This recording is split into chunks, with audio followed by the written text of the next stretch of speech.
සුබ දවසක් ඔයාලා හැමෝටම. ඔයාලා කැමති ඇති නේද පුළුවන් වගේ සොෆ්ට් කප් කේක් කන්න. මේක හරිම සොෆ්ට් ඒ වගේම හරිම රසවත් කප් කේක් එකක්. මේ රෙසිපි එකෙන් ඔයාලට කප් කේක් 12ක් හදාගන්න පුළුවන්. අපි බලමු මොනවද ඕන කරන්න කියලා. පිටි ග්‍රෑම් 100ක් ඕන වෙනවා. ඕනම වර්ගයක පිටි ගන්න පුළුවන්. මේක 3 පාරක් හලා ගන්න ඕනේ. මේකට බේකින් පවුඩර් තේ හැලි එකක් දාලා 3 පාරක් හලා ගන්න.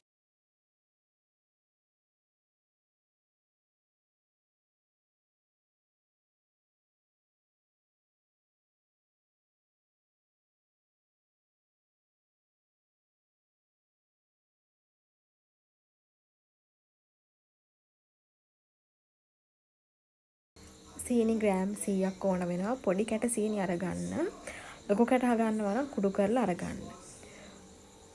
බිත්තර දෙකක් සුදු මද වෙනම වෙන් කරගෙන මේ විදියට බෝල් එකට දාලා බීටර් එකේ වැඩි වේගයෙන් බීට් කරන්න ඕනේ.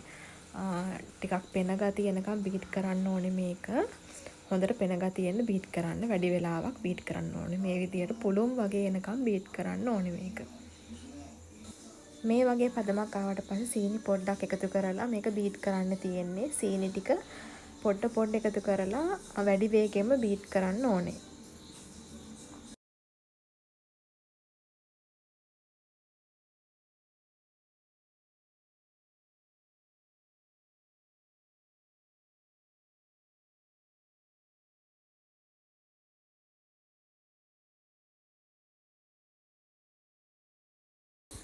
මෙතන බටර් ග්‍රෑම් 100ක් අරන් තියෙනවා. මේ විදියට ඇඟිල්ල දාපුවම එබෙන මට්ටමට මේක දිය වෙලා තියෙන්න ඕනේ. බිත්තර කහමක් දෙකක් මේකට මම දාලා සාමාන්‍ය වේගෙන් බීටරේ බීට් කරන්න ඕනේ.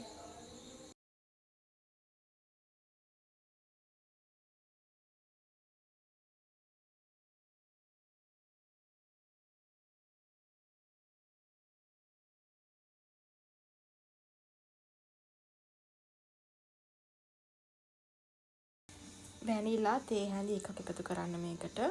නැවත බීට් කරන්න තියෙන්නේ ආයේ විනාඩියක් විතර.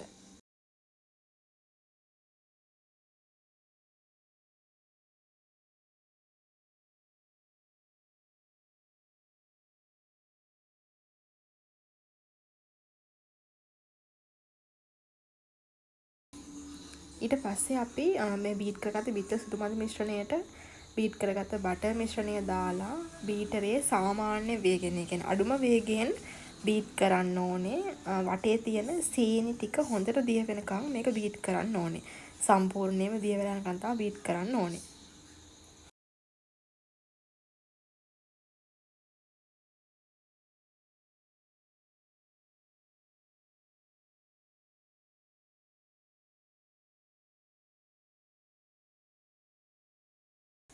සීනි ටික තිය වුණාට පස්සේ අපි අර හලාගත්ත පිටි ටික අරගෙන මේකට ටිකෙන් ටික දාලා ස්පැචුලා එකකින් කලවම් කරන්න තියෙන්නේ. ස්පැචුලා එකක් හරි හැන්දකින් හරි හොඳට එකම අතට. ඒ කියන්නේ අපි කලවම් කරන අත වෙනස් කරන්නේ නැතිව එකම අතට කලවම් කරන්න ඕනේ. පිටි දැම්මට පස්සේ පිටි පොඩ දාන්න. එකපාර දාන්න එපා. ටික දාලා තමයි කලවම් කරන්න ඕනේ. ගොඩක් වෙලා කලවම් කරන්නත් එපා.